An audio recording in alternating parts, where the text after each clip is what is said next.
അപ്പോൾ ഇന്നത്തെ ടെക് ന്യൂസും കാര്യങ്ങളൊക്കെ നമുക്ക് നോക്കാം.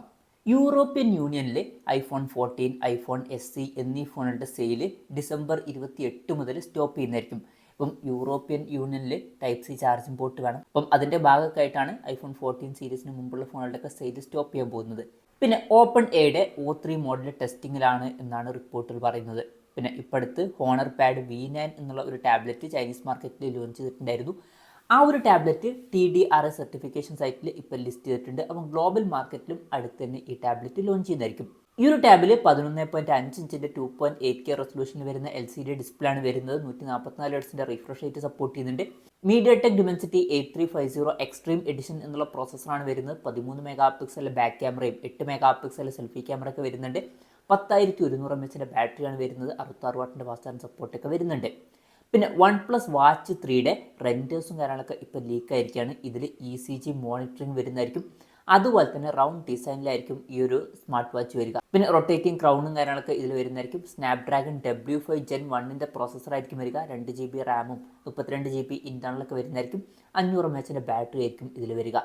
പിന്നെ സാംസങ് S22 സീരീസിൽ ഇപ്പം സോഫ്റ്റ്വെയർ അപ്ഡേറ്റ് ചെയ്തതിന് ശേഷം പല ഇഷ്യൂസും റിപ്പോർട്ട് ചെയ്തിട്ടുണ്ടായിരുന്നു. ഇപ്പം ബൂട്ട് ലൂപ്പ് ഇഷ്യൂ ഒക്കെ ഉണ്ടായിരുന്നു. അതായത് ഫോൺ ആ ഒരു റീസ്റ്റാർട്ടിൻ്റെ പേജിലെത്തിയിട്ട് പിന്നെയും റീസ്റ്റാർട്ട് ആവുന്നതായിരിക്കും. പക്ഷേ ഈ ഫോണുകൾക്ക് വാറണ്ടി നൽകുന്നില്ല എന്നാണ് പല കസ്റ്റമേഴ്സും പറയുന്നത്. ഇപ്പം വാറണ്ടിക്ക് കൊണ്ടുപോകുന്ന സമയത്ത് അവർ ചെറിയ ചെറിയ ഇഷ്യൂസ് പറഞ്ഞിട്ട് വാറണ്ടി റിജക്റ്റ് ചെയ്യാണ്. അപ്പം അങ്ങനെ ഒരു ഇഷ്യൂ ഉണ്ട്. പിന്നെ ആപ്പിളിൻ്റെ ഫോണുകളിൽ വരുന്ന ഫീച്ചറായിട്ടുള്ള ആപ്പിൾ ഇൻ്റലിജൻസ് സെല് ചെയ്യാനുള്ള പ്രോഡക്റ്റ് അല്ല എന്ന് ആപ്പിളിൻ്റെ CEO ടിം കുക്ക് പറഞ്ഞിരിക്കുകയാണ്. അപ്പം ആപ്പിൾ ഇൻ്റലിജൻസ് ഇനി മോണിറ്റൈസ് ചെയ്തോളണം എന്നില്ല. പിന്നെ ജനുവരി 1, 2025 മുതൽ ആൻഡ്രോയിഡ് കിറ്റ്കാറ്റിൽ റൺ ചെയ്യുന്ന ഫോണുകളിൽ വാട്സപ്പ് സപ്പോർട്ട് സ്റ്റോപ്പ് ചെയ്യുന്നതായിരിക്കും. ഇപ്പം ഓൾമോസ്റ്റ് മിക്ക ആൾക്കാരുടെയും ഫോണിൽ ആൻഡ്രോയിഡ് കിറ്റ്കാറ്റ് ഒന്നും ആയിരിക്കില്ല. മിക്കവാറും ലേറ്റസ്റ്റ് വെർഷനൊക്കെ ആയിരിക്കും. വളരെ പഴയ ഫോൺസിൽ മാത്രമേ ഈ ഒരു സോഫ്റ്റ്വെയർ ഇപ്പോഴും ഉണ്ടാവുള്ളൂ. പിന്നെ ലെനോവോയുടെ തിങ്ക്ബുക്ക് പ്ലസ് എന്നുള്ള പുതിയൊരു റോളബിൾ ഡിസ്പ്ലേയുമായിട്ട് വരുന്ന ലാപ്ടോപ്പ് CES 2025 ലോഞ്ച് ചെയ്യുന്നതായിരിക്കും. പിന്നെ ലെനോവോ ഐഡിയ ടാബ് പ്രോയുടെ റെൻഡേഴ്സ് ഇപ്പം പുറത്ത് വന്നിട്ടുണ്ട്. ഇതിൽ JBL ട്യൂൺ ചെയ്തിട്ടുള്ള സ്പീക്കേഴ്സും കാര്യങ്ങളൊക്കെ വരുന്നതായിരിക്കും. 3K റെസൊല്യൂഷനിൽ വരുന്ന ഡിസ്പ്ലേ ആയിരിക്കും വരിക. അതുപോലെ തന്നെ ലെനോവോ ലീജൻ ടാബ് 8.8ൻ്റെ റെൻഡേഴ്സും പുറത്ത് വന്നിട്ടുണ്ട്. ഇതിൽ സ്നാപ്ഡ്രാഗൺ 8 Gen 3 എന്ന പ്രോസസ്സറും കാര്യങ്ങളൊക്കെ വരുന്നതായിരിക്കും. 8.8 ഇഞ്ചിൻ്റെ Quad HD റെസൊല്യൂഷൻ വരുന്ന ഡിസ്പ്ലേ ആയിരിക്കും വരിക. 165 ഹെർട്സിൻ്റെ റിഫ്രഷ് റേറ്റും കാര്യങ്ങളൊക്കെ ഇതിൽ സപ്പോർട്ട് ചെയ്യുന്നതായിരിക്കും. പിന്നെ ലെനോവോ ടാബ് 2025ൻ്റെ റെൻഡേഴ്സും ഇപ്പം പുറത്ത് വന്നിട്ടുണ്ട്. ഇത് കുട്ടികൾക്കൊക്കെ പറ്റിയിട്ടുള്ള ഒരു ടാബായിരിക്കും. അതുപോലൊരു ഡിസൈനിങ് കാര്യങ്ങളൊക്കെയാണ് കാണിക്കുന്നത്. പിന്നെ യുലേഫോൺ ആർമർ X31 Pro എന്നുള്ള സ്മാർട്ട് ഫോൺ ഇപ്പോൾ ലോഞ്ച് ചെയ്തിരിക്കുകയാണ്. ഇതൊരു റഗഡ് സ്മാർട്ട് ഫോണാണ്. ഇപ്പം ഇതിൽ 6.56 ഇഞ്ചിൻ്റെ HD+ LCD ഡിസ്പ്ലേ ആണ് വരുന്നത്. പഞ്ചോൾ ഡിസൈൻ വരുന്നുണ്ട്. 120 ഹെർട്സിൻ്റെ റിഫ്രഷ് റേറ്റ് സപ്പോർട്ട് ചെയ്യുന്നുണ്ട്. പിന്നെ 64+25+2 mega pixel triple camera setup എടുത്തിട്ടുണ്ട്. 6050 mAh ബാറ്ററി, 18 വാട്ടിൻ്റെ ഫാസ്റ്റ് ചാർജിംഗ് സപ്പോർട്ടൊക്കെ വരുന്നുണ്ട്.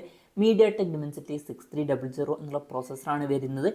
പിന്നെ ഇതിൽ IP68, 69 റേറ്റിംഗും MIL STD 810Hൻ്റെ സർട്ടിഫിക്കേഷൻ കാര്യങ്ങളൊക്കെ വരുന്നുണ്ട്. പിന്നെ ഈ ഒരു ഫോണിൻ്റെ വില വരുന്നത് $399.99 അതായത് 34,000 രൂപ പ്രൈസ് റേഞ്ചിലായിട്ട്. പിന്നെ റിയൽമിയുടെ 14 Pro Plus എന്നുള്ള ഫോണിൻ്റെ ചില ക്യാമറ സാമ്പിൾസും കാര്യങ്ങളൊക്കെ ഇപ്പം പുറത്ത് വന്നിട്ടുണ്ട്. അത്യാവശ്യം നല്ല റിസൾട്ട്സും കാര്യങ്ങളൊക്കെ ഇപ്പം പുറത്ത് വന്നിട്ടുള്ള ഫോട്ടോയിൽ കാണിക്കുന്നുണ്ട്. പിന്നെ ഈ ഫോണിൽ സ്നാപ്ഡ്രാഗൺ 7 Gen 3 എന്ന പ്രോസസ്സറായിരിക്കും വരിക. മിക്കവാറും ക്യാമറയിൽ ഒരു പെരിസ്കോപ്പ് ലെൻസും കാര്യങ്ങളൊക്കെ വന്നേക്കാം. ഇത് മിക്കവാറും ഒരു ക്യാമറ ഫോക്കസ്ഡ് ആയിട്ടുള്ള ഒരു ഡിവൈസ് ആയിരിക്കും. പിന്നെ OnePlusൻ്റെ Open 2 എന്നുള്ള ഫോൾഡബിൾ ഫോൺ 2025 സെക്കൻഡ് ഹാഫിൽ ലോഞ്ച് ചെയ്യുമെന്നാണ് റിപ്പോർട്ടുകൾ പറയുന്നത്. അതായത് ജൂലൈക്ക് ശേഷമുള്ള ടൈമിലായിട്ടായിരിക്കും ലോഞ്ച് ചെയ്യുക. പിന്നെ ഇതിൽ സ്നാപ്ഡ്രാഗൺ 888 എന്നുള്ള ഫ്ലാഗ്ഷിപ്പ് പ്രോസസ്സറും കാര്യങ്ങളൊക്കെ വരുന്നതായിരിക്കും. 5700 mAh ബാറ്ററിയും കാര്യങ്ങളൊക്കെ ആയിരിക്കും ഇതിൽ വരിക. അപ്പം ഇതൊക്കെയാണ് ഇന്നത്തെ ടെക് ന്യൂസിൽ നോക്കാനുള്ള കാര്യങ്ങൾ. ഈ ഒരു വീഡിയോ നിങ്ങൾക്ക് ഇഷ്ടപ്പെട്ടു എന്ന് വിചാരിക്കുന്നു. എന്തായാലും ഈ ഒരു വീഡിയോ പറ്റിയിട്ടുള്ള നിങ്ങളുടെ ജെന്യൂൻ ആയിട്ടുള്ള അഭിപ്രായം ജസ്റ്റ് ഒന്ന് കമൻറ്റ് ചെയ്യുക.